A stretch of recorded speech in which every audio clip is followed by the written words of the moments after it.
So thanks for being here tonight. This is our second information gathering, and one of the common themes we heard last week is people were gathering. We're covering the same information as we did last week, but I heard like a lot of people were nervous, as they were arriving. And so if you're feeling kind of nervous, let me just relax. Just relax. I didn't bring any tomatoes to throw, and so I hope you didn't either. It's all good, and just glad that you're here. And my wife is home with all four boys tonight, and so she definitely has a harder job than I do here. But let me just begin by saying, of course, those who don't know me, my name is Matt Mobley. I'm the lead pastor here, and we are a United Methodist congregation. We were planted in 2000, and many don't know that we're United Methodist, and that's kind of by intention. That's communion. That's by intentionality. Yeah, it was a communion day today, and it's intentionality because denominations have their baggage, and we certainly have baggage in the United Methodist Church. I'm a United Methodist elder. I am a sixth-generation Methodist. I had ancestors who planted a Methodist church or helped to plant one in the mid-1800s, not too long after John Wesley was alive. I was baptized in a Methodist church, United Methodist Church, when I was 9 weeks old. 11 weeks old. 11 weeks old. I don't remember it. I was confirmed at 9 years of age in a Methodist church, and I answered the call to ministry in the United Methodist Church. Of course, one of my key conversations in answering the call to ministry was with George Matheson, one of my mentors at Auburn United Methodist Church. I entered the candidacy process in 1998. I was commissioned in 2004. I was ordained in 2007, so it was a 9-year process. And I have been a pastor in the United Methodist Church for 22 years, 3 months, and 18 days. Okay, well, that was last week, 25 days, okay? I have a degree from Asbury Seminary, which has graduated more Methodist preachers than any other seminary in the world. I'm a graduate of Duke University, which is a historic Methodist school. I got my doctorate from Duke Divinity School. And I'm a graduate of a university that was founded by Methodists in 1856, originally known as the East Alabama Male College. Maybe you've heard of that place. It's not very far from here at all. And so I feel a little bit like the Apostle Paul in Philippians when he says about his Jewish pedigree that if you think that you have reason for confidence in the flesh, I have more. And I could feel like say, if you have a Methodist pedigree, I feel like I have more, okay? I've served as chair of the Commission on Equitable Compensation. I've served on the Board of Ordained Ministry. I've served as a delegate to jurisdictional conference and general conference, and an alternate delegate. I've chaired the District Committee on Location and Building for the Dothan District, chaired the Committee on Superintendency for the Montgomery-Prattville District, served on various task forces and district core teams and the conference core team and the Wesley Foundation Board. And the churches I have served have paid 100% of their apportionments, their denominational dues every year but one, and I will explain about that one a little bit later on, okay? But a great change is happening in the United Methodist Church. And we are going through the biggest schism or splintering, however you want to define it, in 178 years, okay?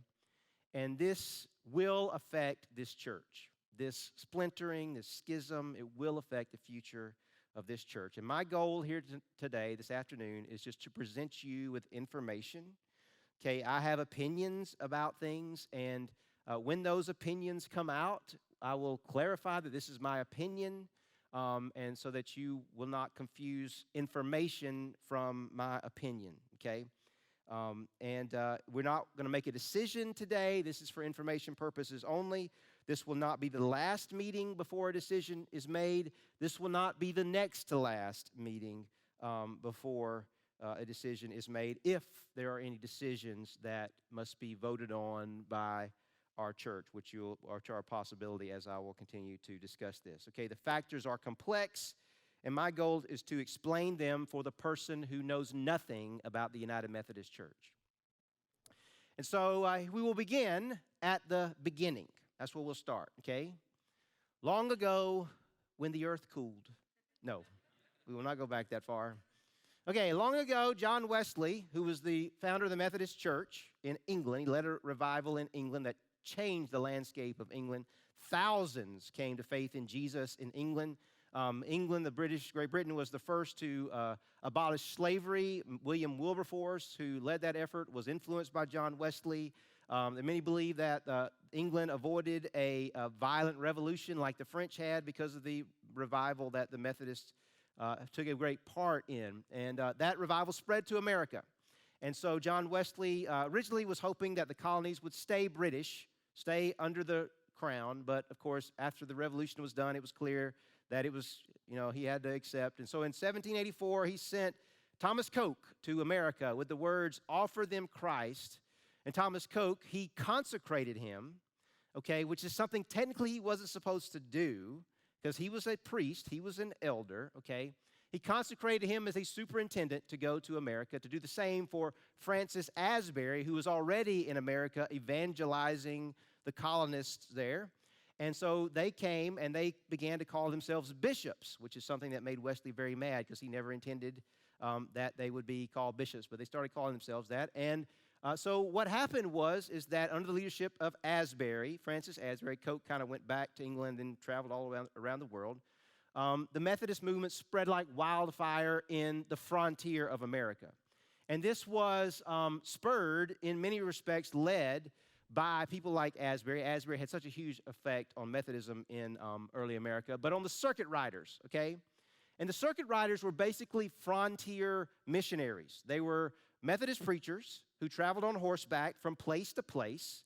And when they would go to these various villages where the frontier was spreading out, okay, in America, and they would share the gospel, and they would plant churches, and they'd set up lay leaders, and they would sort of they would begin to have meetings, and then they would travel around their circuit, and they would come back to check on them occasionally. And the circuit riders lived a very hard life. I mean, most of them were single. In fact, Asbury said that whenever anyone got married, that usually just kind of ruined them, as they wanted to locate. At that point, they didn't want to travel around anymore, and the average lifespan was like early 30s. It was a very rough lifestyle. But what happened as a result of their work was that the Methodist revivals spread like wildfire, and the frontier was evangelized. Okay, it's impossible to overemphasize the influence of the Methodist circuit riders in early America. So much so that by around the year 1850, it's estimated that 1 in 3 Americans were Methodists, okay? The Methodists and the Baptists, they evangelized people more, and so everybody was either Methodist or Baptist, kind of in those early days. And so the strength of the Methodist movement, okay, was this evangelistic fervor and Wesley's system of organization, okay? He was an organizational genius, okay? And he was gave strict attention to discipline and order, and not just preaching that people would be saved, which he certainly believed that and preached that, but that he organized a system of groups. You got plugged into a group, because if you got out of your group and you got out of meeting together, your faith would grow cold. And that's what happened. Like George Whitefield would preach these incredible sermons that people would get saved, but he didn't have the follow-up that Wesley had, and so Wesley's the Methodist revival was very successful because of that. Now, with any movement that has great fervor, you're going to see splintering. You're going to see groups split off, okay? And this happened, the first happened in the 1820s when the African Methodist Church, the AME Church, and the AME Zion Church split off. And this was over racism. I mean, there's no other way to say it. When the Methodist revival spread to America, originally whites and blacks worshiped together, okay? There was a black preacher called Harry was his name, and he was an incredible preacher. But when they came to the South, where there was slavery at that time, he was not well received. And so it was as a result of racism that eventually, and not fair treatment, that the African Methodist Episcopal and AME Zion churches split off. And even today, they have many of the same structures and the same system that we do. In the year 1830, the Methodist Protestant Church split off over lay representation, okay? And they believe that there were not proper lay representation in the annual conferences. I'll tell you more about that in just a second. The Free Methodist Church split away over pew rentals, okay? Because they believe you should not have to pay for your pew, because some people were doing that. They were renting pews to help fund the church, and the Free Methodists broke away for that reason. But the biggest split happened in 1844. Okay, now, as the revival spread, okay, what happened was, as these circuit riders would travel out, and they would cover geographical areas, okay? And so as the country spread out, preachers covered various areas, and they needed more than one bishop. Asbury died, and so they elected other bishops. And they had something called a general conference that would meet once every 4 years, and and they would elect bishops at this meeting. But what happened was various geographical areas, certain preachers would cover, and they called those annual conferences, okay? And so they called them conferences because you would meet together once a year, and the bishop would decide where the preachers went. And they called it annual because they met once a year. And so it was an annual meeting, and that's where the circuit riders would get their assignment, and they would learn where they were going for the coming year. Okay, in the year 1844, there was the biggest split at that time, and it happened over the issue of slavery. A bishop was elected who owned slaves, and of course, historically, Methodists were against slavery. This bishop was elected who was violating the book of discipline. And so as a result of that, there was a split. And so I just invite you to take note of that because you will hear a similar occurrence of that later, okay? So there was the Methodist Episcopal Church, and then there was the Methodist Episcopal Church South, basically. They split over the issue of slavery in 1844. By the late 1800s, there was concern that the Methodist Church, by this time, it was a large institution, that it was abandoning its roots, okay? That it was getting away from what they set out with, some of the zeal they had set out with. In 1887, for the first time, the Methodist Episcopal Church experienced membership decline, 3 straight years of membership decline for the first time ever. And there was also the influx of theological liberalism, okay? And this was really there was biblical criticism, which was becoming more prevalent in that time. And this was in part because of the influence of Charles Darwin and the theory of evolution. And there was just kind of this belief that everything was progressing, that everything was getting better. And so there was kind of a movement against supernaturalism, some of the supernatural teachings in Christianity, that there was a need for a more reasonable faith. And this had great influence. It came from German seminaries, where many prominent pastors were studying and learning. And so much so that by the year 1923, Asbury Seminary, the seminary I attended, was founded for the purpose of combating this liberalism that was so common, this theological liberalism, and to get back to a scriptural faith, get back to this traditional Christian faith, okay? So in the 1900s, there was a move to reunite institutions in the Methodist movement, okay? There's a lot of momentum for that. In the year 1939, the ME Church, the Methodist Episcopal Church, the Methodist Episcopal Church South, and the Methodist Protestant Church came together to form the Methodist Church. And in 1968, the Methodist Church merged with the Evangelical United Brethren Church to form the United Methodist Church. That was in the year 1968. And these were all churches that had similar polity, and they just kind of merged their doctrinal principles and their polity to come together into one organization, okay? And by this time, the United Methodist Church had taken a structure very similar to United States government, okay? And this is a little chart here that helps you to kind of understand this. And some of the arrows here, just don't ignore. I don't even understand them. I found this chart on the internet, okay? So like you see the arrow to the local church and the bishops. I don't know what that means. I don't know. But what I want you to focus on right here is the 3 boxes there in the middle, the bishops, the conferences, and the judicial council. And the conferences are groups of preachers that meet once a year. That's the annual conference. And, of course, then, because of the Methodist Protestant Church, and just because we're American, and we wanted lay representation, so for every pastor, there's a lay person. So every church has a lay representative for every pastor that they have that's appointed. And you have a lay representative for this church. You're going to meet him.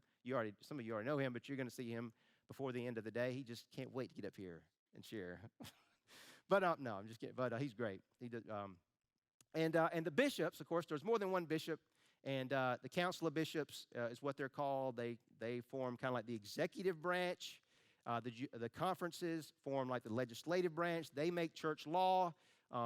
There's a book of discipline that comes out once every 4 years because the annual conferences elect delegates to send to the General Conference, which is limited to about 1,000 people. Okay, that's about the most you can have. And then there's the Judicial Council, which functions like the Supreme Court. And it makes rulings based on questions of law to clarify what the Book of Discipline says. We have a constitution in the Book of Discipline and a rule based on all of that. You see the general boards and agencies under there. That is hundreds of employees who serve on these boards to serve various functions in the denomination. Okay, so outside the United States, just kind of for purposes here to share with you that the annual conferences are grouped into jurisdictional conferences. Okay. And there are 5 jurisdictions in the United States. We are in the southeastern jurisdiction, which is by far the largest of the jurisdictions. We are in the Alabama-West Florida annual conference, and at the jurisdictional conference is where bishops are elected. Okay, they meet right after general conference, and so our bishops come from within our jurisdiction, and this goes back to the days in 1939 when they merged. And the Southerners, we said, we don't want any Northerner coming down here and being our bishop. And so they separated, and that's actually going to cause problems later, as I'll talk about in just a second. And so this is kind of a glimpse of all the annual conferences across America in the 5 jurisdictions: the Western jurisdiction, the South Central, the Southeastern, the North Central, and the Northeastern. There are also jurisdictional conferences overseas, and they are called central conferences. Okay? So there are 2 important distinctives about the Methodist Church that you should know, okay? 2 important distinctive traits left over from John Wesley's day, okay? And the first of these is that bishops have absolute power when it comes to deciding where pastors go, okay? We agree to that when we sign up for this, that we will go. We sign a statement. We used to have to sign it every year. But we sign a statement. We agree that we will go wherever we are sent by the bishop. Now, the discipline says that we have to be consulted, and sometimes the consultation is a matter of one meeting, and then you're called up and you're told this is where you're going. At least some pastors have had that experience. Like, that's very rare, really. That's very rare, to be fair, okay? I want to be fair. It's very rare, but it has happened.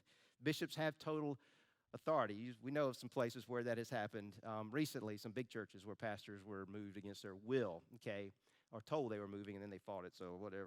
We don't get into all that. Okay, not in our conference. And the other one is the trust clause, okay? The church property, all church property is held in trust for the annual conference. And this goes back to Wesley's day because he wanted total control. He wanted control over that every church received who was sent to them, and that he could oversee the doctrine and make sure they weren't going Calvinist on them, okay? Because there were Calvinist Methodists that were George Whitefield, okay? And so as a result, this is law, that if we ever cease to be United Methodist Church, the property goes to the annual conference, okay? So we cannot every church, the United Methodist Church, their property is held in trust. Okay, that's very important. All right, so we get to the present struggle, okay? Historically, we are a denomination that looks like America, okay? We look like America, probably more so than any other denomination. George W. Bush and Hillary Clinton, okay? How much they hold in common, I do not know, but they were both United Methodists, or at least they were, at some point. I think they still are. George W. Bush, I don't know where he goes to church. I think Hillary Clinton has been very involved in United Methodist Women. She spoke at a general conference in the 1990s. Elizabeth Warren and Jeff Sessions, both United States senators, both United Methodists, okay? Studies in the late 2010s showed that Methodist laity were divided politically around 55% Republican, 45% Democrat. United Methodist clergy were about the opposite. They were split about 54% Democrat, 46% Republican. So what America struggles with, the United Methodist Church will struggle with. And so it is in this particular case. All right. Another factor is the growth of the overseas church in Africa. And I will come, especially in Africa, everywhere, but especially in Africa and the Philippines as well, and I'll come back to that later. United Methodist Church was birthed in 1968. A lot was going on in the 1960s, okay? There was a lot of social change. There was the Vietnam War. There was the Civil Rights Movement. There was the sexual revolution. I've recently heard it said that of all the changes that were taking place in the 1960s, that probably the sexual revolution was the most successful at all of that, where there was a great change in understanding sexuality from traditional practices of marriage, man and woman, save yourself for marriage, for sex, that kind of thing, to promiscuity and various, living together before you're married and homosexuality, okay? Whereas the civil rights movement was really birthed in churches and led by clergy, the sexual revolution, and I believe this is, I think clearly the civil rights movement, that everyone is judged based on the color of based on their character, not the color of their skin. I mean, that vision is Christian. I mean, that was part of the Methodist movement from the beginning. But the movement of change in sexual morality was not birthed in churches. In fact, it was hostile to churches, and at least in many respects, the conflict there was from the beginning. The primary movement in the gay rights movement is identified as the riot at Stonewall Inn, which was a bar in New York City. And after that, there was an organization formed called the Gay Liberation Front. It took their name from the organization, the Vietnamese National Liberation Front at that time, the Viet Cong, and their methods were very militant, and it was not always received very well, especially disrupting meetings in terms of, in occasion in England, in a Methodist Central Hall meeting for the purpose of, it was called the Festival of Light, for the purpose of promoting traditional sexual values and against pornography and abortion and those kind of things. And so really the Gay Liberation Front didn't hang around for very long, so there was that tension there from the very beginning. And so in 1972, there was a great deal of debate about homosexuality and at the General Conference. And so there was a proposal related to homosexuality, and the General Conference settled on language regarding what the United Methodist Church's stance would be on the practice of homosexuality. And this has remained in the Book of Discipline for 50 years, since 1972, when this was debated, and this was a resolution that was come to, that we affirm all persons are individuals of sacred worth, created in the image of God. The United Methodist Church does not condone the practice of homosexuality and considers this practice incompatible with Christian teaching. We affirm that God's grace is available to all. I have the paragraph in the discipline in front of me. This just relates to ordination. The practice of homosexuality, paragraph 304.3, the practice of homosexuality is incompatible with Christian teaching. Therefore, self-avowed practicing homosexuals are not to be certified as candidates, ordained as ministers, or appointed to serve in the United Methodist Church. In addition, this was probably added later. I don't know if it was added in 1972. Ceremonies that celebrate homosexual unions shall not be conducted by our ministers and shall not be conducted in our churches. The social principles, I think, are important to read from. The social principles are not church law, but they are the church's stance on various issues. And, you read through it, and it's a lot that's there, and sometimes you didn't realize the church took stands on things that you didn't. Maybe like, do we need to really take a stance on that? And you can agree or disagree, and certainly maybe you might agree and disagree with some of these statements. But on human sexuality, this is the statement in the social principles. It says that although all persons are sexual beings, whether or not they are married, sexual relations are affirmed only with the covenant of monogamous heterosexual marriage. All persons, regardless of age, gender, marital status, or sexual orientation, are entitled to have their human and civil rights ensured and to be protected against violence. We affirm that all persons are individuals of sacred worth, created in the image of God. The United Methodist Church does not condone the practice of homosexuality, considers it incompatible with Christian teaching. We affirm that God's grace is available to all, okay? And we implore families and churches not to reject or condemn lesbian and gay members and friends. We commit ourselves to be in ministry for and with all persons. And there's also a statement related to that the money of the United Methodist Church, that no funding shall go to any organization that violates these principles that I just read to you from the Book of Discipline. I'm going to step away here and share my opinion here. I just think that this is a beautifully worded statement, okay? I think that it takes a stand on a practice of Christian of sexuality that is consistent with tradition and Christian teaching and going back to the Bible and to the Jewish tradition, except, of course, Jesus kind of narrowed it from polygamy down to one man and one wife, but also affirms that, you know what, everyone is of sacred value. We don't think anyone should reject or condemn family members and friends who are practicing a different lifestyle, okay? And so I see a violence there. You see a statement there, a balance there against violence. You see there a statement there against violence and bullying and that kind of thing that, of course, happens. So I see there a balance, okay? Sharing my opinion there. So, and, of course, when I was ordained, I swore that I had read our discipline and agreed with it, okay? And so I don't feel that's consistent with what's been in place for 50 years. Okay, so lots have changed in America in the last 50 years. Sexual morality has changed, and the views have changed among United Methodists in America. We've had the Obergefell-Hodges decision in 2015, a 5-4 vote by the Supreme Court to legalize same-sex weddings. Through all this, the discipline's language has not changed, and this is primarily because of the influence of overseas delegates, okay, especially delegates in Africa, where they are very conservative in regard to this matter. Probably the biggest issue in Africa is polygamy, okay, and so this teaching against polygamy has changed that's probably for them, okay. So the growth of the church in Africa has influenced them.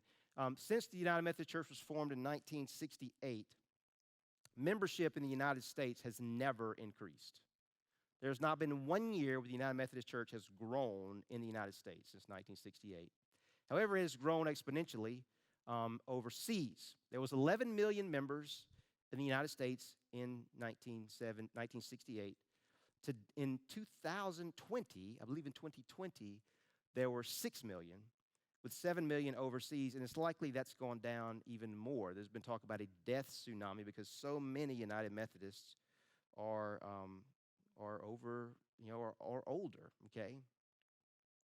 So my goal tonight is not to teach on human sexuality, okay? You probably have opinions on all of this, and as I've stated, I personally agree with our current discipline.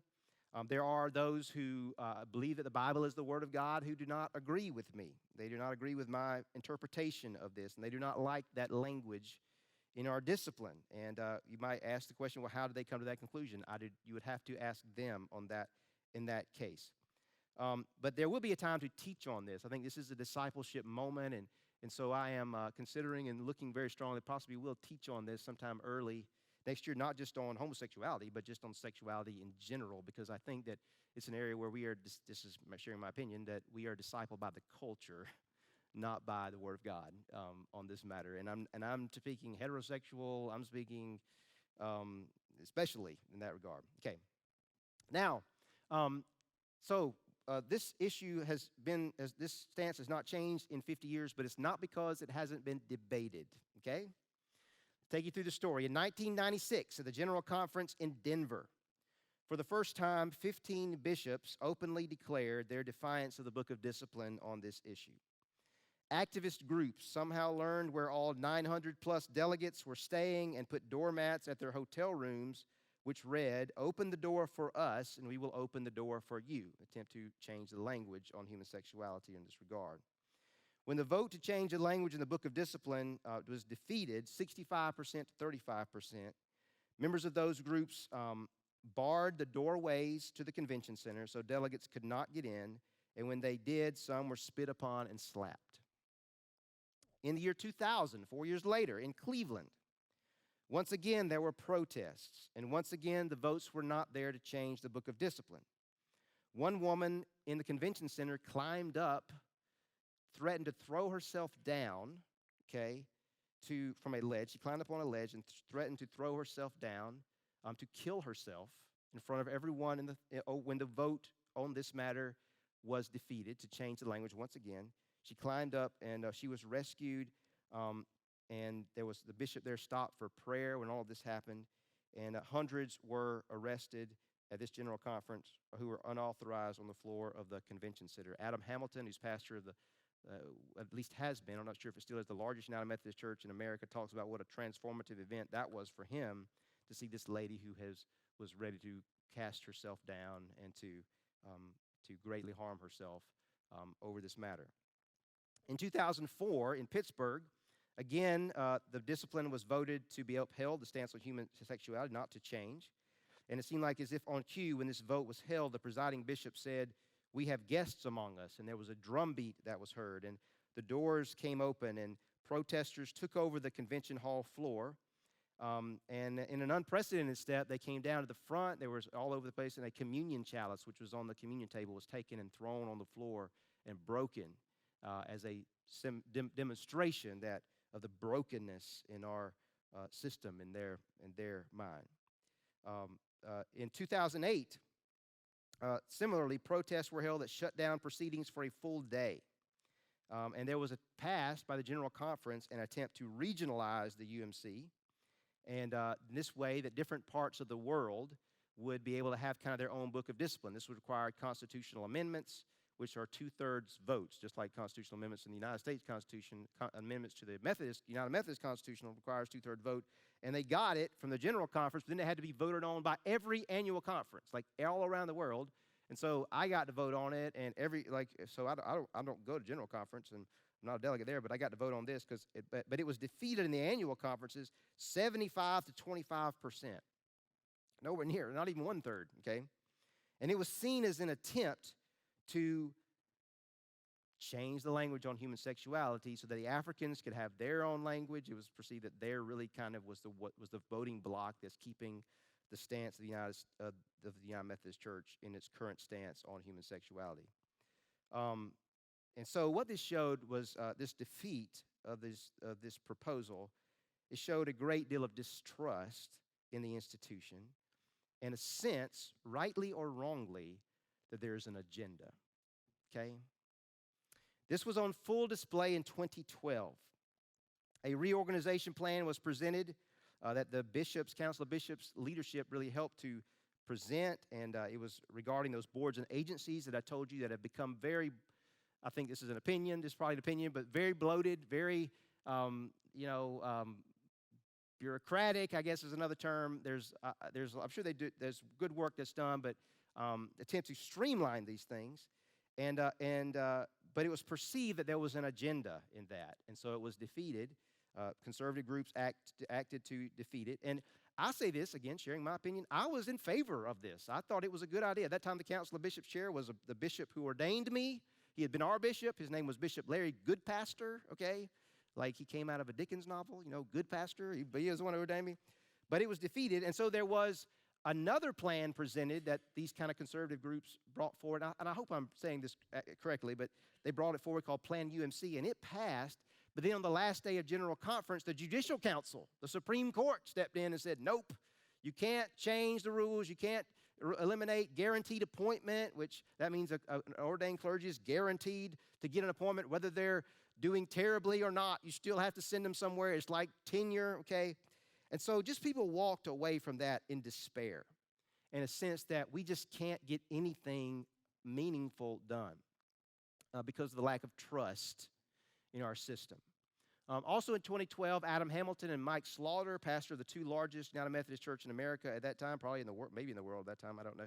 They wanted to change the language regarding homosexuality to put in the statement that we disagree, that we are not of one mind on human sexuality, to add this to the discipline.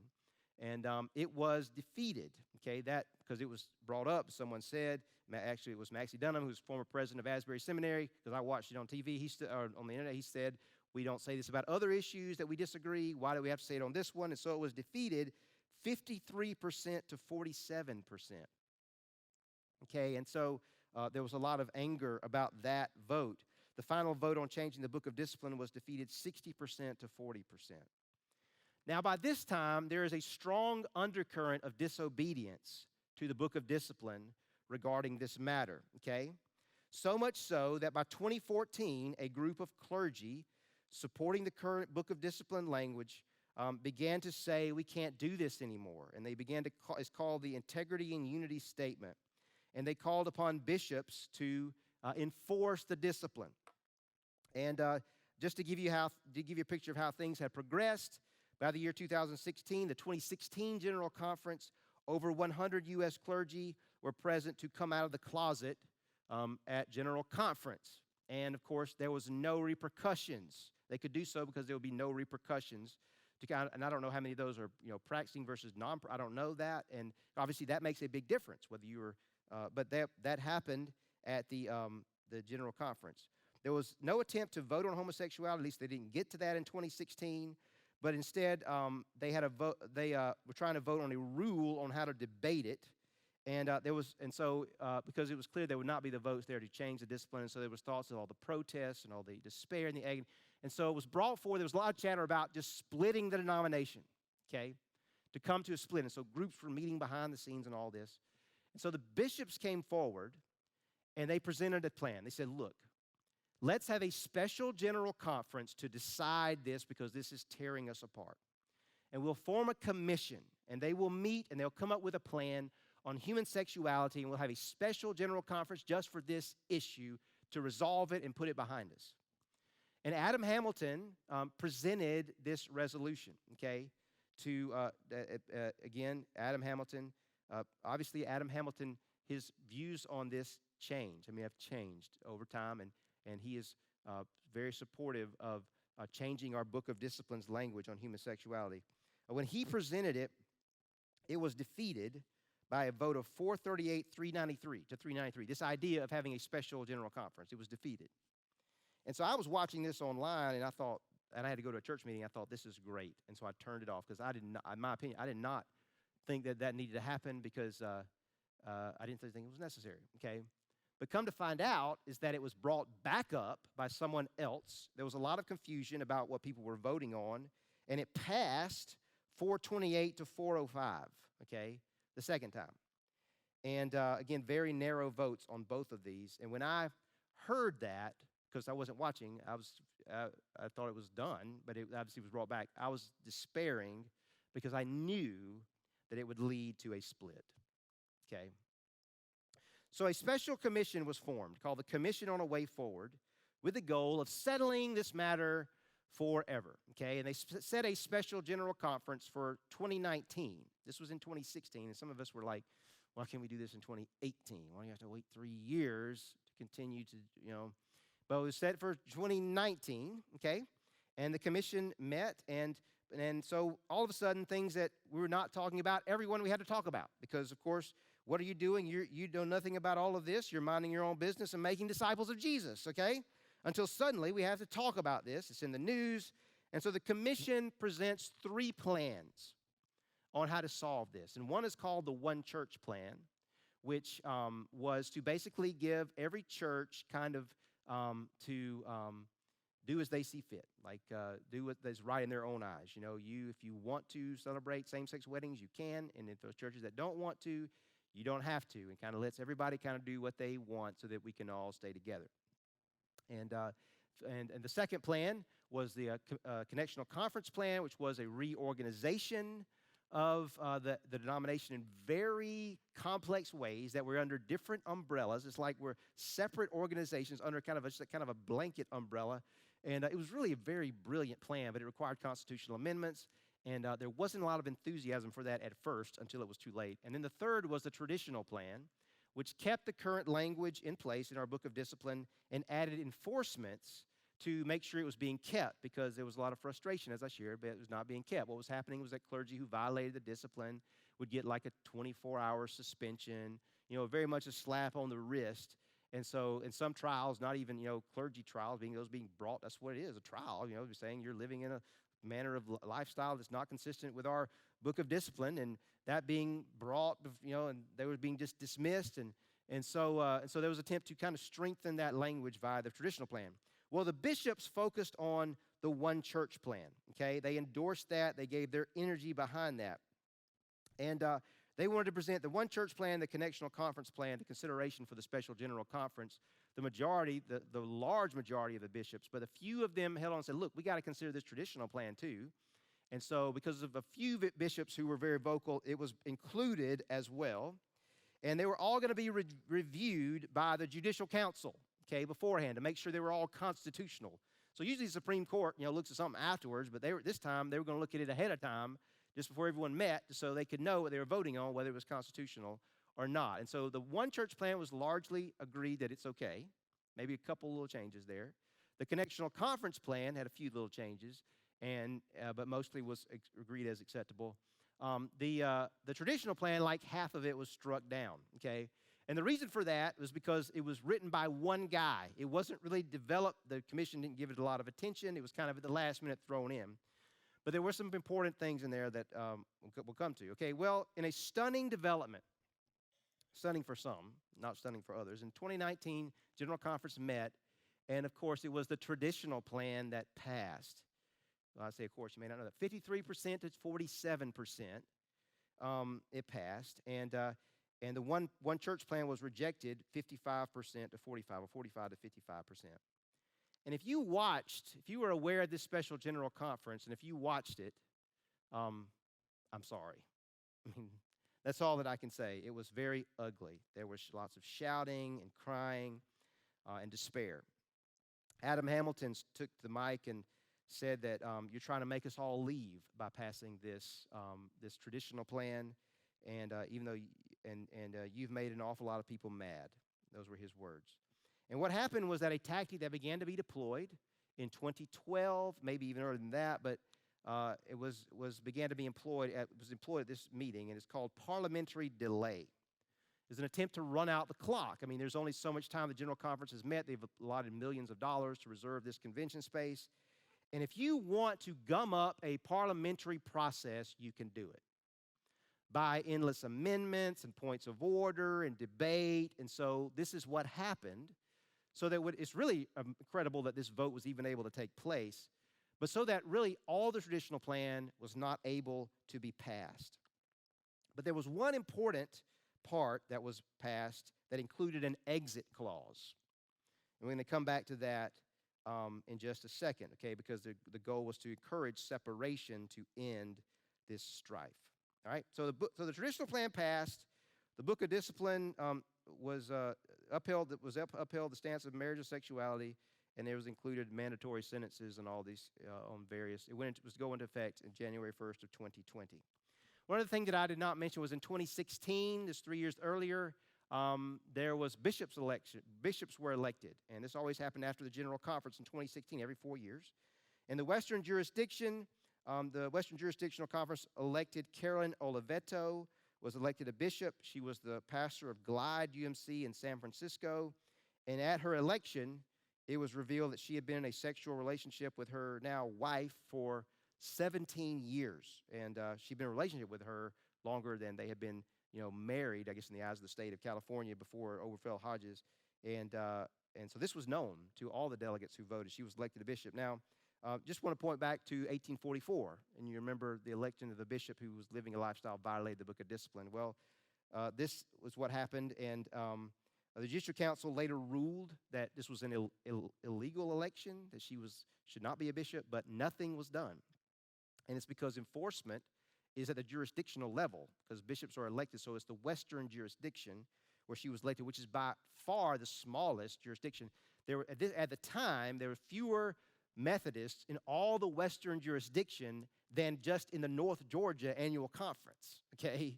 To give you a perspective on the size of these, North Georgia Conference at the time was the largest conference in all of Methodism. So as a result of this election, the Wesleyan Covenant Association was formed, or helped to spark the formation of the Wesleyan Covenant Association, which was really already in formation. And it became clear pretty early on, at least by 2017, that forming a new denomination was really what they wanted to do, was the thrust of this organization. And all of that kind of helped to spark the outrage after 2019 General Conference, we thought you wanted to leave, and so why are you making, so there was just a lot of anger and further distrust. So, in 2019, that was in February, the General Conference met, And so in the summer of 2019 is when delegates are elected for the next General Conference, which would have been in, aren't you just so excited? Like, this is just wonderful. In 2020, okay? It would have been in 2020. So they were elected in 2019 for 2020. So what happened is there was a strong reaction against the traditional plan. Now, I already told you that the strength of the traditional votes at General Conference were in Africa. And in 2019, the votes in America were aligned really 2-1 against the traditional plan among American United Methodists.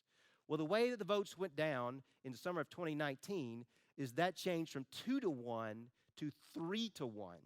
And all the places where you see red on the map, this is put out by Mainstream UMC, which was an organization promoting the one church plan, the passage of the one church plan, who definitely supports changing our stance on human sexuality in our book's disciplined language.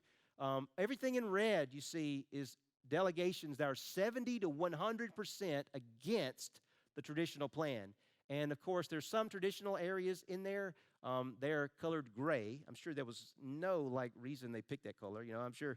But you see some that are kind of mixed, and so they had more of a mixed delegation based on the percentage there. And so as a result of these elections, as a result of this, is that even in the Southeast jurisdiction, the largest jurisdiction, when bishop elections are held or will be held, not one new bishop will be elected who agrees with our current stance on human sexuality, okay? Not one in all of United Methodism. There's just a few really now, but more than a few, probably maybe 5 to 10, I don't know. But that's sometimes it's hard. That's not really fair to say that, but we know that for sure. And so what happened was we saw that 53% to 47% vote on the traditional plan at General Conference is a 53 to 47 majority went to like a 51-49 majority, okay, traditional, because the African church still has that much strength in their representation, okay? So it's clear that this ain't going away, right? And so what happened in the fall of 2019 was that there was a group who came together. There was a bishop in Africa named John Yambasu. He is since deceased. And he got together a group of people to meet to try to resolve this. He brought together leaders from all different sides, both sides really of the debate, to come together to try to come to some kind of resolution. And what happened was there was a group of 16 that came together. And leading their mediation was a guy named Kenneth Feinberg, who you see in the picture. He is standing third from the left. He is a world-class mediator. He negotiated the 9/11 Victims Compensation Fund, and he offered his services pro bono to help the United Methodist Church come to a resolution on this matter. And so in early 2020, it was released what was called the Protocol for Grace and Separation through Grace and Reconciliation through Separation. It was to be a separation plan, okay, to bring about peace. And this was a very intensely negotiated legislation that would go before General Conference in May that would ratify it, okay? And so here's what the plans of it were, that there would be a new denomination that would form. It would be a traditional denomination, and the United Methodist Church would change its stance on human sexuality. The Book of Discipline would change. The incompatibility language would be changed. Perhaps marriage just changed to 2 persons, okay? And that there would be a new denomination that would form. The new denomination would be given $25 million to launch because the assets of the denomination, the liquid assets, were about $120 million at that time. So dividing it into thirds and then using a portion of that third to support minority groups, what was left was $25 million. There was also $2 million to be set aside for a liberal denomination, for a more progressive denomination, if that was going to form, because there was talk about that as well, because many were angry after the traditional plan passed, and we're talking about leaving and all of that kind of thing. So it was highly negotiated, and it was decided that a church could leave and join this new denomination by either their church council, we call it ET in our church, would decide whether it would be a 50% vote or a 2/3 vote to join the new denomination. And an annual conference, a whole conference could leave with a 57% vote. That was very much a point of debate. Some said it should be a 50% majority vote. Others said it should be 2/3. And so Kenneth Feinberg wrote 57% on a piece of paper. And both sides said, okay, we'll agree to that. 57% vote an annual conference, a whole annual conference can join the new denomination. And so if a conservative conference voted to join, nothing ever had to be done unless you wanted to go a different direction of your annual conference. I hope that makes sense, okay? And so all of this was agreed to, and it was described like a house of cards, okay? Like it was so closely negotiated that one change, the whole thing could come tumbling down. And of course, it was received when the news came out of mixed representation, I mean, I was not thrilled. I mean, when I heard it, the thoughts of men like me, why should I have to leave? Why should we have to leave? I agree with the discipline. I swore that I did when I was ordained.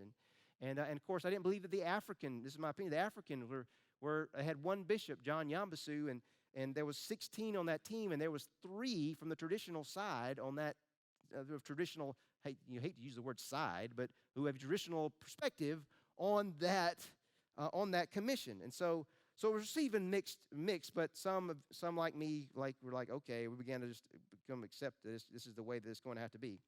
Then COVID hit, and everything went crazy.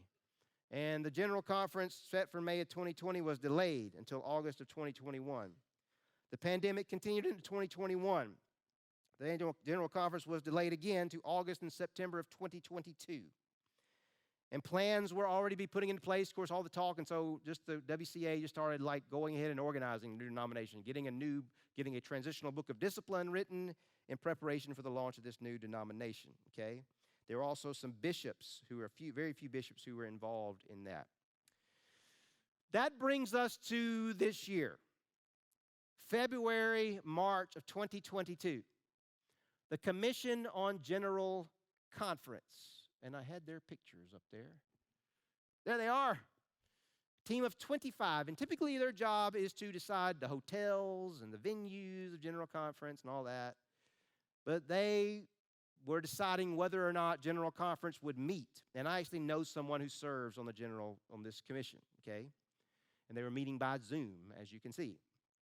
And they were meeting monthly to prepare for the General Conference to be held in August, September of this year, where the protocol would be presented and voted on and all this. In January, they were shocked that someone just said we should just postpone it even further. Of course, the pandemic's on the decline.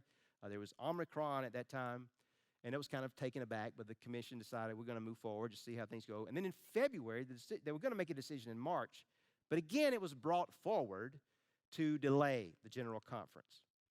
And by 14-9 vote, a very divided vote, the Commission on General Conference decided to delay, this was in February they met, decided to delay the General Conference till 2024, to May of 2024.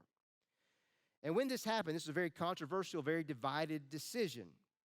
One member resigned in protest after this was announced, and he stated in his resignation letter the reason for his resignation.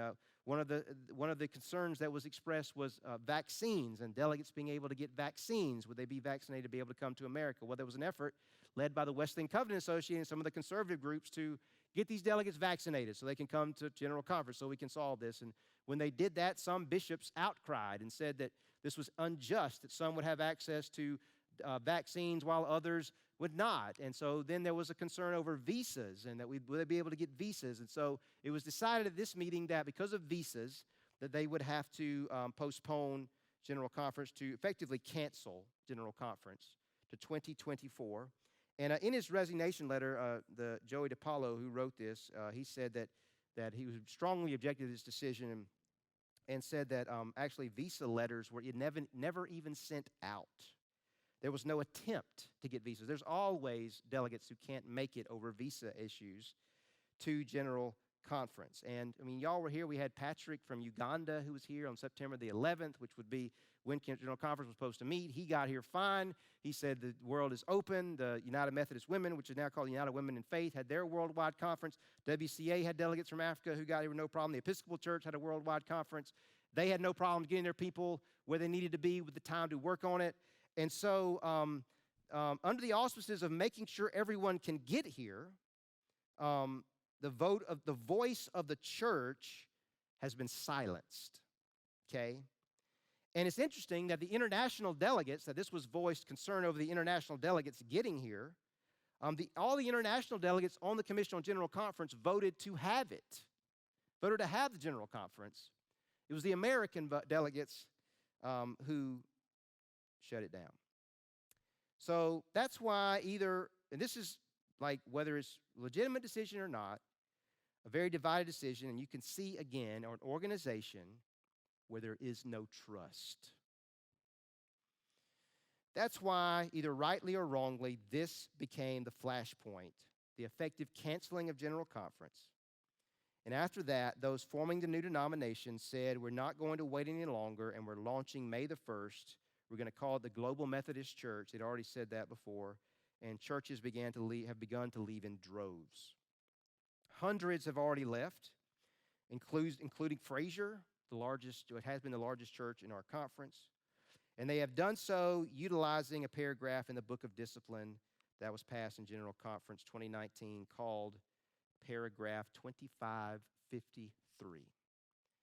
And Paragraph 2553, passed at the General Conference 2019, allows a church to leave over this issue, okay, that is dividing the church, meeting the following criteria.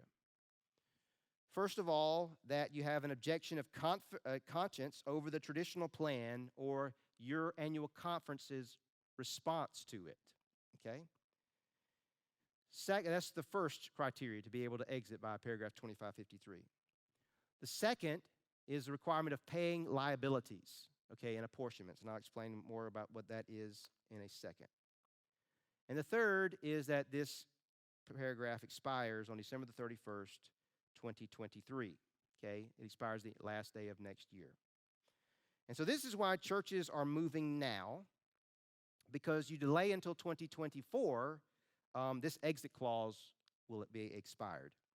And after that, the trust clause is in full effect again, and there's no exit plan, okay? So regardless of whether you would feel that this would be the right time to leave the United Methodist Church, there's no question that when the majority is 51-49 traditional, when hundreds of churches of those who agree with the current Book of Discipline leave, it will change the votes at the next General Conference, and our bishop has effectively said that, okay? And they're now determined to have that. By the way, after they delayed it, they came out with a statement to make sure we can meet in 2024, so they can meet. And and shortly after the Global Methodist Church launched, or a couple of months later, every leader from the progressive side withdrew their support from the protocol. All those who had signed on the protocol, who were from the progressive side, progressive stand, who wanted to change the Book of Discipline, withdrew their support with great angst from those who are considered conservative on this matter. So the new denomination is launched, but instead of $25 million to start with it, they will start with nothing. And the United Methodist Church keeps that $120 million, which had grown to $286 million in February of this year. And instead of annual conferences voting and churches taking their liabilities with them, which was the plan, churches could just leave and take these liabilities with them, they must pay, and they will pay millions to the denomination in order to leave. Now, there's the Judicial Council, okay, that plays a role in all of this, and the Judicial Council is the Supreme Court of United Methodism, and that's kind of where I was looking after this. It was like, can they cancel a General Conference? But they'll be ruling on that later, like this year, so it's too late. It just moves so slowly, but we are in new territory. Never before has a General Conference not been allowed to meet. Even though we've been through 2 world wars and a civil war, General Conference was able to meet, but not because of COVID-19.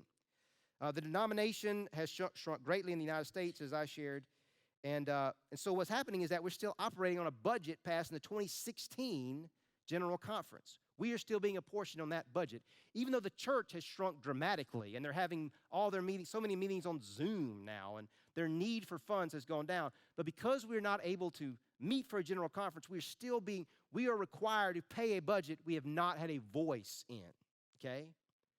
And the Judicial Council ruled and said, nope, that budget is still legal and it's in church law. You must pay all of it, or you'll be in violation of the discipline. There was discussion about whether or not annual conferences can leave, okay? They'd hinted at in a previous decision that annual conferences might be able to leave, and so some bishops were saying they're going to let their annual conference take a vote on whether they wanted to join the Global Methodist Church, because they had hinted at in one of their decisions that this might be possible. Well, the Judicial Council, the Council of Bishops appealed to them, and they came back and said, nope, you can't. You can't leave. Annual conference cannot leave because General Conference has to pass legislation. Of course, General Conference haven't been able to meet to pass the legislation. They had said before that in order for jurisdictional conferences to meet to elect bishops, the General Conference had to meet, okay? But the General Conference has not been allowed to meet. And so the bishops appealed back to the Judicial Council. The Judicial Council said, okay, yes, you can meet in November, but they can't take office until September 1 of next year when bishops take office. The bishops came back and said, no, this is not acceptable. And so the Judicial Council came back again and just kind of rewrote it again and said, no, they can take office January 1, okay? Keep in mind that, again, no traditional bishop will be elected at these jurisdictional conferences. There was also some negotiation happening with the Council of Bishops and the WCA people about using a different paragraph in the discipline, 2548.2, to let churches just leave with what's called a comity agreement and join another denomination to try to find a way to end this impasse, okay? And there was negotiation happening. Well, after General Conference was delayed, they appealed to the Judicial Council about this. The Judicial Council came back and said, nope, you can't use it. You can't use it unless the bishops basically say you can. You know, it doesn't apply. Okay, so I don't know if you notice trends here. If you notice any trends there, but there's definitely a trend. And there's also going to be there are going to be some decisions coming down the pike on whether you can delay a general conference and all of that. And in our discussions in the executive team, there's been discussions about just incompetence and just dysfunction in this system. The term corruption has been used in describing all of this. I'm not going to, you've heard the facts. You've heard the story, okay? Over the last 6 months, your executive team has met 5 times discussing these matters. In our heart, I can't say this for all of them, but the discussion has been regarding that to keep, we don't want to change. We want to stay who we are. We're a church that's welcome to all, but we live under our current book of discipline, which has a traditional stance on human sexuality. And so far, there's also an awareness that change is happening. And I say this with so much respect that I have for our bishop, but our bishop has basically taken a tone, we've seen it at our annual conference, is that these issues really don't matter. Or why are we even talking about this? And after 50 years, what I've just described to you to say that this doesn't matter is both a disrespect to those of us with traditional beliefs that think this is incompatible with Christian teaching and those of progressive beliefs who believe this is a matter of civil rights and justice and all of these matters. It's a disrespect to those of both sides to say it doesn't. Why are we talking about this, okay? So in light of this, okay, here are our options here at Cornerstone. All right, we can, first of all, remain United Methodist, okay? This is the easiest. It requires no action on our part. I think Bishop Graves would leave me here, and if something were to happen to me, chances are your next pastor would land on a different perspective of these matters that I've just shared, because so many on the traditional perspective are leaving, okay? Not all, but many are, okay? Second, we can take a wait-and-see approach. After all, nothing is changing on paper as of yet, and the bishop has talked about waiting to accommodate churches in 2024 if they want to wait until 2024 and just see, okay? But the exit clause expires in 2023. No legislation has passed our general conference, and you've seen what the Judicial Council does. Even though we've been assured that this is in church law, we've seen a tendency to rewrite church law. There will be new Judicial Council elections in 2024, okay? New Judicial Council will be in place at that point. And you've seen the trends, and the delegates of General Conference will elect them. And the third option is to disaffiliate. And here's what that would entail if we were to disaffiliate. First of all, a resolution must be passed by 2/3 vote of members present at a church conference. Only members can vote, okay? And members present at a church conference would agree to disaffiliation over matters of conscience related either to the traditional plan or our annual conference's response to it. I've already told you about our annual conference's response to the traditional plan, and of late the conversation regarding this matter, that doesn't matter, or why are we talking about it, that kind of an approach. And In fact, one of the protocol signers, who is from a more progressive stance, recently spoke at our annual conference to try to lobby and to rally people.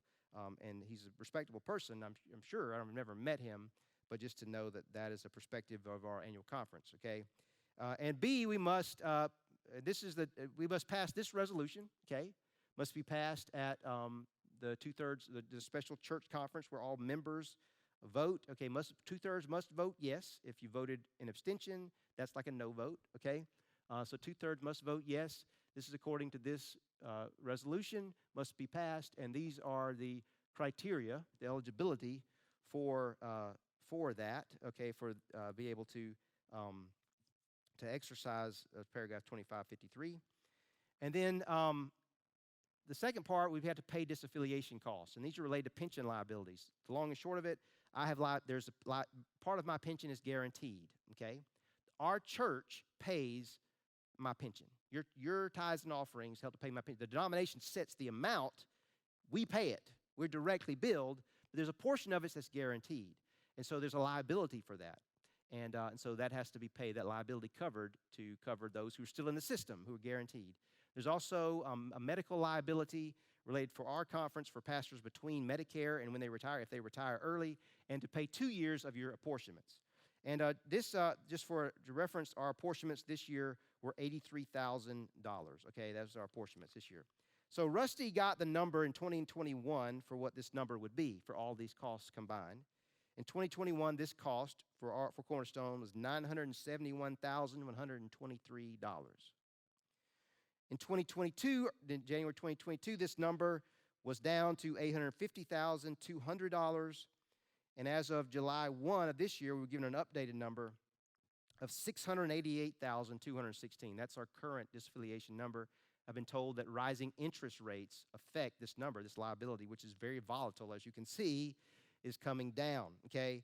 And also, we know that our annual conference took, basically for the second one of those, they took action this year that will reduce it by half. And so my estimate, for what it's worth, is that our cost 2023 would be in the manner of $500,000 to $550,000 to disaffiliate, okay? And that's a lot of money, but consider this, the property here is worth $4 million. The conference helped us to buy this land, and the apportionments we pay every year are around $80,000. So that would be 6 or 7 years worth of apportionments roughly, okay? Over the life of this church, we have paid, can anyone guess how much we've paid in denominational dues, apportionments? $1.45 million in apportionments to the denomination. And last year was the only year that we had not paid 100%. We paid 2/3 of general church apportionments because I believe it's unjust that we should be apportioned on a budget we've had no say over, and that the actual GCFA wanted to decrease it by 1/3. That was going to be their plan. They didn't get a chance to be voted on, and so we paid 86%, all of conference and 2/3 of general, and again, we would have to make up for that anyway to pay this. We have to catch up on what we missed last year to be able to eligible to disaffiliate. And then the annual conference would have to vote to approve us. This was something new the Judicial Council added last year, and the annual conference had to vote to approve us, and they have 3 special sessions planned for that. The first one is too late. We'd have to get in the process before the dates we would be eligible if we choose this route would be in May or November of next year. If we disaffiliate, where would we go? We're still working through that, and there are 3 potential options: the Global Methodist Church, the Foundry Network of Independent Churches, the former United Methodist Churches, and the C4SO Church for the Sake of Others Diocese of the Anglican Church of North America. Right now, we just don't know. That's not clear. We're not that far along. We've had representatives from the Global Methodist and from the Foundry Network talk to our ET, but of course, we're not getting the cart ahead of the horse here, okay? So what do we do now, all right? What do we do? Well, first we pray, okay? Our ET has been praying and fasting over this since we had our meeting on March 31st to discuss this. I envision several more months of praying and teaching on prayer in January. Perhaps we may have some guides for prayer coming up. Mary Roberson on our council, our ET, has a heart for that.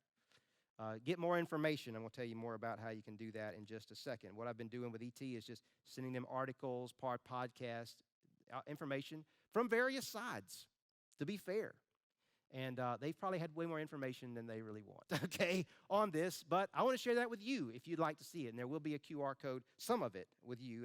And I try to be balanced in what I share. And, okay, and third, look for another meeting upcoming, a town hall meeting that will be led late this year or early next, led by our district superintendent. He presides over this, Jeff Wilson, our district superintendent. And I'm not allowed to speak at this meeting. And he may let me speak, I don't know, but I'm taking this on paper. It says I'm not allowed, or any member of the staff is, and that's okay. Like, that's fine. I'm sharing a perspective, and he can come in and share a perspective from the denomination that you can consider and should consider and need to consider as well. Okay, Jeff is a very fair person, and I have no problem with that.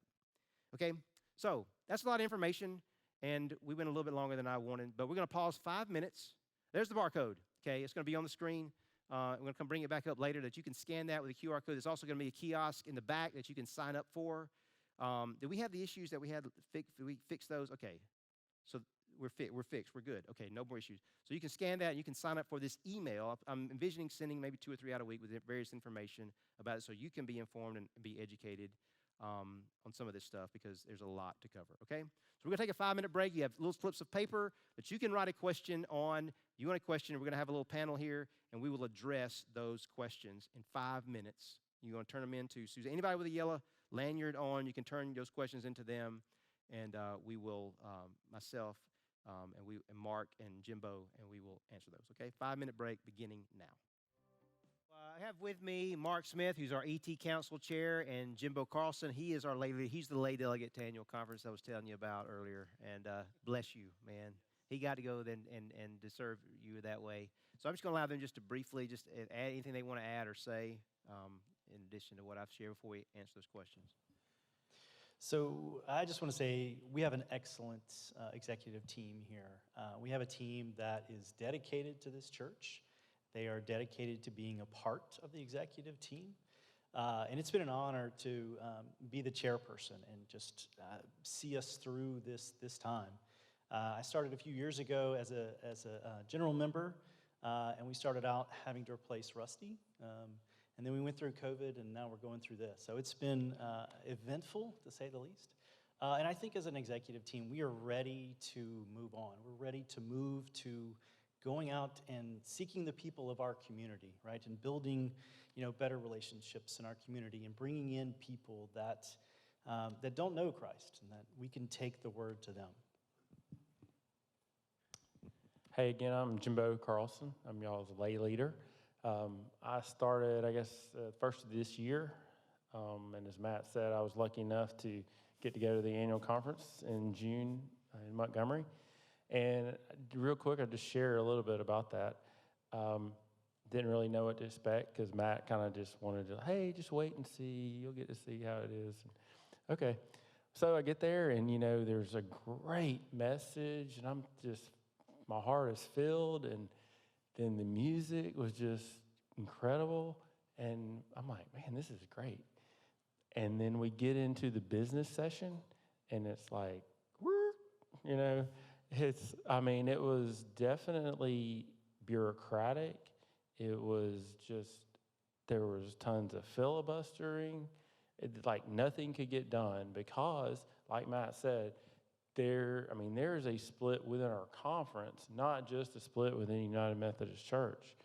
And it was so frustrating because it's funny that what they do is when you want to speak, if you're in the audience, you hold up a card, okay, a red card, blue card, whatever, and everyone has a different meaning. And when I got done with those 3 days, I was like, I never want to see a blue card again because people, because they were doing it on purpose so we couldn't move forward.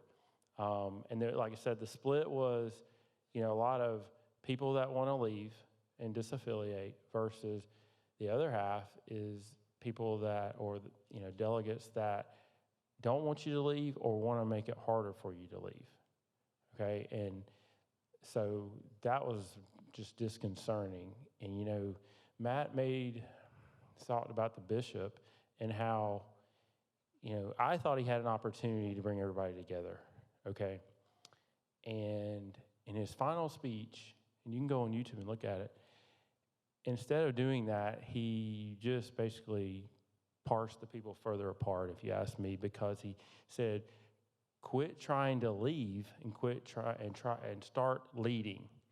So he was pointing at the people that were wanting to go and leave instead of just saying, hey, our goal is to do this. So that was kind of very, and I know Matt says our bishop is a very fair guy and he would know better than I do, but that was, I didn't appreciate that. Anyway. Thank you. Ready. If we disaffiliate, will ET or the church body vote for which assembly we join? And then there's another question that says, what are the differences between the three major assemblies? Yeah, will just require really probably a whole other conversation. I think that will be something that the whole church will have say in. What we're doing, we would basically be buying our independence. So you'd be independent. We have to choose as a church body to affiliate. The Global Methodist Church is a new denomination.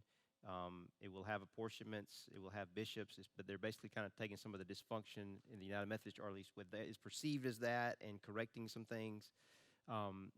We're still learning about with the C4SO. We're looking at that and the association option as well. I have very mixed feelings about a lot of it's not clear to me. And so we'll have more conversation about that. We're just focusing on one thing kind of at a time, I think it's fair to say. One thing we did agree on as an executive team was that we didn't want to stay an independent church. We wanted to belong to a group. We wanted a sense of accountability and partnership to reach the people in all the communities that all the churches belong to. Who is eligible to vote on disaffiliation? Members. If you're a professing member of this church, and we are working through our membership list right now. We have some who may think they're members who are not, and so we're just going to really work hard over these next few months, anticipating that there might be a vote to make sure those roles are updated. And if you've been through Find Your Place and have not joined, that you have an opportunity to do so.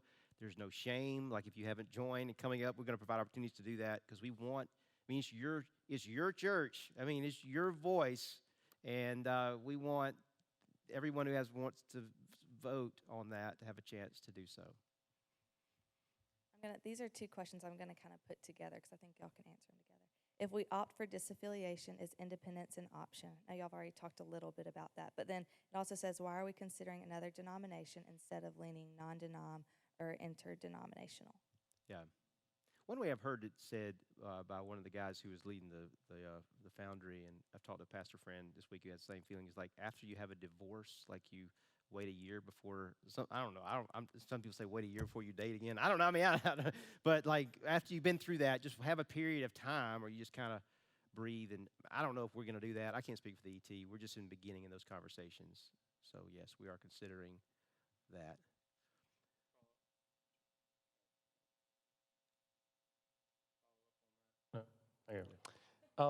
That foundry is, correct me if I'm wrong, it's not a denomination. It Correct. is a network of churches that share ideas and resources somewhat, right? Is that right? So there's no apportionments, there's no trust clause, there's nothing like that.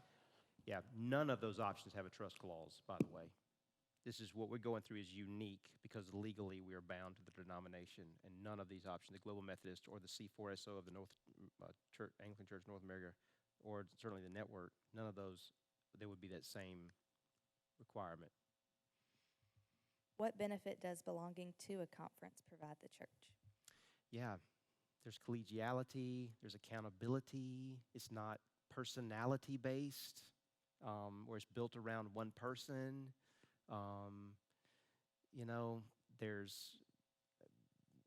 That's the benefits.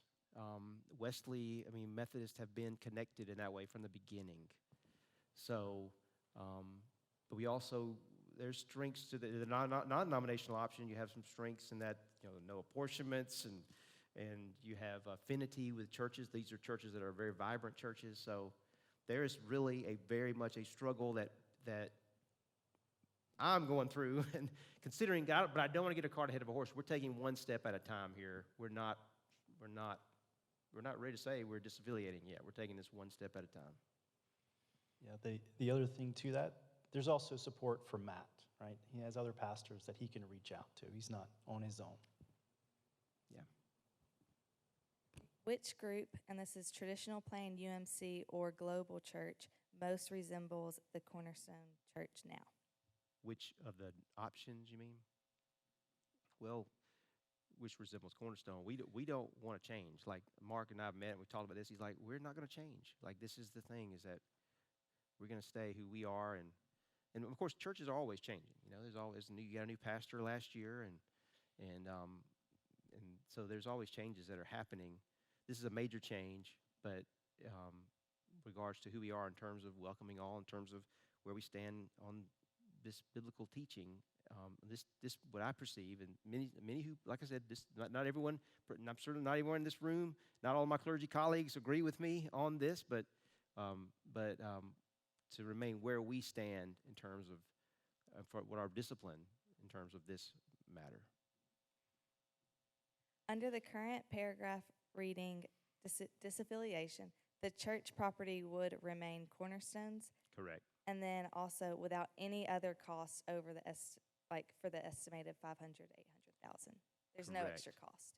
Well, correct, right, but that for that exit clause, which expires at the end of next year. Where would we get the money to pay off? Good question. Yeah, that's a good question. I'll let Mark take that question. No. We're right now. We've just had some preliminary discussions with Jack, who's our treasurer, that we would borrow maybe half of that and pay half of that from reserves, depending on how much. If it's a lot more, we would probably have to borrow more probably. When we were thinking 850, we were looking at possibly borrowing 850. How much would it cost? And I'm looking, we just having conversations around that. But as the numbers go down, we're able to maybe cover more of it from reserve. But that'll be a conversation. That will be something that I'll have more information for you. We will not know the number for next year until January. Would the payout on leaving be due at one time, or would it be financed? One time. Yep. It will be May or November, paying in one lump sum. Is our current staff in agreement on where we stand regarding acceptable sexuality for those in leadership of the church, leadership, and those who serve? I don't want to speak for them. They can speak for themselves, but I feel like we're all on the same page. I feel like we are working. Jack really leads our staff, and we've had a lot of conversations about this, probably more than we want to, and we're working together. We're on board. I believe we're of one mind of this. Pastor Matt, do you feel strongly about disaffiliating? Which way are you leaning? Yeah. You know what? I have one vote, and I know my opinion matters, and we are taking it one step at a time, and so there will probably be a chance where I will advocate, will make a statement on how I feel, but I want to honor our process at this point, and so I'm just taking, yeah, did somebody say I sound like a politician? But no, I want to honor our process, and it has been a frustrating, very gut-wrenching, sorrowful experience for me over the last 6 months. And I just want to say I have total respect for my colleagues who want to stay United Methodist. Many of them do. I wish them the best. For me, I have gone through a grieving process, and I'm coming closer to a resolution on that. So I just say that. This you kind of already answered, but can pastors choose to independently leave? And then Matt, would you leave UMC if language changed? Yes. I mean, if the language changed, like I said, I agree with our current stand, and I told the bishop that. I told him that before he put me here. I agree with our discipline, incompatible with Christianity, the practice, okay, not the person, the practice. And if our discipline changes, if we're now blessing a practice that is incompatible with Christian teaching, in my mind, I cannot in good conscience remain a part of that.